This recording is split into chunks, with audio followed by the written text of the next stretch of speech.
چې تشو موچازو سره د ټینګې شانتې اوبه لاړې چې دې سره غسل کیږي نه، دې سره غسل نه کیږي ښه، دې سره به تس اودس ماتی کې. ګوره غسل چې دی نو هغه منی سره کیږي، بنې دې ته ویلی کیږي چې کله د انسان وجود نه په جوش سره وځي او د هغه وجود بیا دې سره سس شي، شهوت د انسان ختم شي، نو دې سره غسل واجبېږي. دې نه علاوه چې څه د انسان د اعضای مخصوص نه وځي نو په هغې باندې اودس دی ښه. که کپړې دې ګنده شي نو کپړې پاکوه. د رور رشته نه کیږي وظیفه حسبنا الله و نعم الوکیل 4.5 پیروي روزانه، د ماښام مونځ نه پس چې بهتره وي. د شپې د 12 نه پس د صلات تسبیح مونځ کولی بالکل کولی شي. حدیث کې وی راځي حضرت جبرائیل علیه السلام په انبیاو له وحي روړه او د هغې نه پس ته وحي چې کله ختمه شو دنیا ته به 10 پیره راځي. داسې خو حدیثو کې څه نه دي راغلي چې 10 پیره به راځي 20 پیره به راځي، خو د نصوصو نه دا واردېږي. امام جساس رحمت الله علیه فرمایي وی لیلة القدر خیر من الف شهر تنزل الملائکة والروح، وی د روح نه مراد حضرت جبرائیل امین دی، او وی چې کله الله غواړي دی رالیږي، او وی لیلة القدر په شپه د نورو فرشتو سره جبرائیل امین راځي. 10 پیره څه تذکره نشته پکې. داسې د جمعې د مونځ نیت په څنګه کې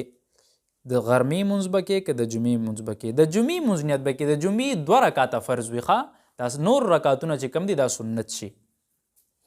زکات چاله ورکو جماعت کې ورکولی شو، جماعت کې نشي ورکولی. زکات چې دی نو هغه فقیرانو مسکینانو عاملین زکات چې کم خلک زکات را غونډوي هغې هم ته تنخواګانې به ورکې. بیا مؤلفة القلوب په قرآن کې ذکر دی، مؤلفة القلوب هغې ته ویلی کېږي چې ته دې له پیسې ورکې نو ستا دا امکان وي چې یاره دا غیر مسلمه دي دی به ایمان راوړي نو دوی له زکات ورکولی شي. بیا هغه عازمین چې کم مقروضه خلک په چا باندې قرض دی هغې له ورکولی شي، رشته دارو له ورکولی شي، چې کم رونه غریبانان یې هغې له ورکولی شي. ټیک شو، خو چې چا نه پیدا یې د نیا نیکه داسې پوښ هغې له نشي ورکول، نور ښکته له ورکولی شي ښه. خو خرچې چې بیلی هسې نه په ټول کور کې یو خرچې بیا وایي چې یاره به دې رول له ورکوم بس خپله به ټول یو ځای خورو. او اکثریت خلک په زکاتونو کې جومات له هم نشي ورکولی، که جومات امام د زکات مستحق وي هغه له ورکولی شي، طلبا د زکات مستحقین دي هغه له ورکولی شي. ټیک شو، مدرسو ته چې خلک زکات یوسي نو دی په مدرسه داسې نه لګوي،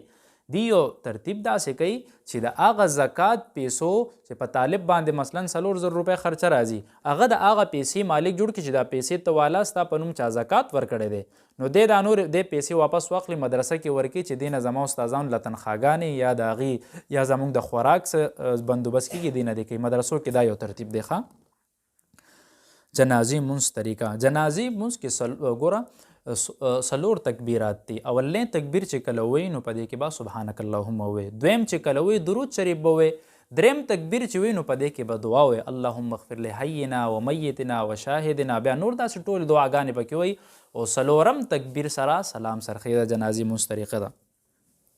څه مسایل دي د هغې دپاره څه وظیفه لا حول ولا قوة الا بالله چې څه مسایل چاته وي یو 40 ورځې دا وظیفه کوي په دې نیت دی کوي چې الله زما دا مسایل ختم کړي، دی نه پس ته دی 2 رکاته کوي نفل او دعا دی الله نه غواړي. نو که د 40 ورځو دوران کې د دا کار وشي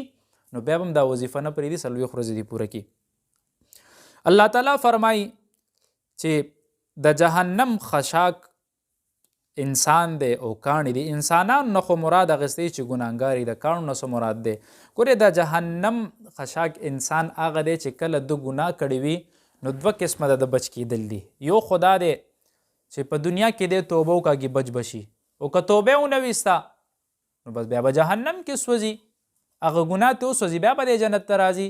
کاڼو نه مراد هغه کاڼي دي. اکثر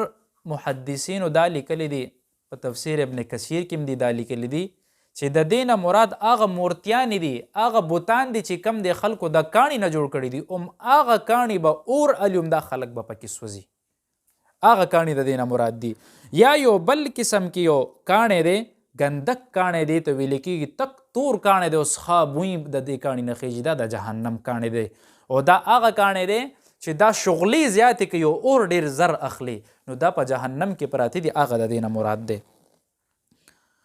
وزیر اعظم هاوسینګ سکیم د دې څه حکم دی یاره دا سودي معاملات دي د دې نه ځان وساتئ په دې کې ځان مه راولئ ځکه چې دوی پیله نه شرط دا کیدي چې په پیلني کال کې به 6% راکې اضافي په دویم کال کې به 3% راکې او په مال کې دي چې کله دا اضافي او شرط کېښه او دا سود کې راځي د دې نه ځان وساتئ که اسلامیک بینک هاوسینګ سکیم څه ورکوي نو بهتر دا دی چې د دې نه بچ چې څه یو بله طریقه استعمال کړي که بیا نه نو دې کې لوی لوی مفتیان ناست هغې څه اجازت ورکړی دی نو هغې سره بیا دې باره کې رجوع کوئ عمرې له مور او پلار نه پرېږدي په هغې باندې ما عمره هم کړې ده حج مې هم پرې کړی دی خدمت ضرورت هم نشته نو هغې نه پرېږدي نو څه حکم دی ګوره که والدین دله اجازت درکوي نو د هغې رضا که نو بهتره خبره ده که د هغې د خدمت ضرورت وي نو بیا خو مزه که د خدمت ضرورت یې نه او خدمت دپاره بل څوک وي خرچه هم ورته برابر اچي بیا خیر دی لاړ شه حدیث کې راځي چې په قرآن مجید کې د 13 آیتونو یو صورت دی هغې ته صورت ملک ویل کېږي د دې فضیلت او د دې بچ کېدل صورت ملک داسې یو صورت دی تفسیر روح المعانی کې لیکي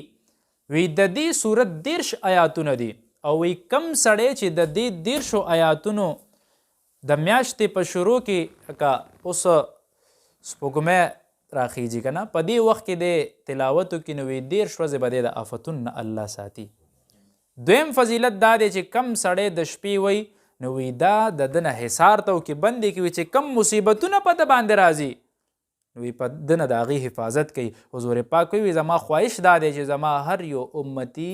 هر یو مسلمان دا صورت یاد کړي 13 آیاتونو کم سړی چې د شپې وده کېږي دا صورت وی نو وی دی به د الله په دی چې کله قبر کې کیدي وي که د خپو طرف نه فرشتې راځي د عذاب دی به مخې ته ودرېږي د سر طرف نه راځي دی به مخې ته ودرېږي ښي طرف نه راځي دی به مخې ته ودرېږي وی دا خلک د عذاب قبر نه بچ کوي او وی بیا به دی داسې کوي وی دا صورت به جنگ کوي الله تعالی سره وی چې دا سړی وبخه کله چې دی لاړ شي په ده به لږ ټیم ولګي په دې صورت باندې بیا چې راشي الله ته بیا به دې کس ته وایي زه تا نه معذرت کوم وی چې د جنت تلو کې تا ته لږ تاخیر وشو وی بیا به لاړ شي جنت نه به ګلونه راوړي ښکلې هر څه خوشبویانې به راوړي بستره به راوړي ده ته به واچوي ورته وایي په دنیا کې تا زه یاد کړم نن زه ستا دلته کې قربه یم او ته زما میلمې د دې سړي به ښه نګراني وکړي نو تبارک الذي صورت د شپې چې سملی وایې که چاته یاد نه یاد کې واړه واړه آیاتونه دي زر به درته یاد شي که د ورځې یو آیات هم یادوئ په یو میاشت کې درته یادیږي خنزیر ولې حرام دی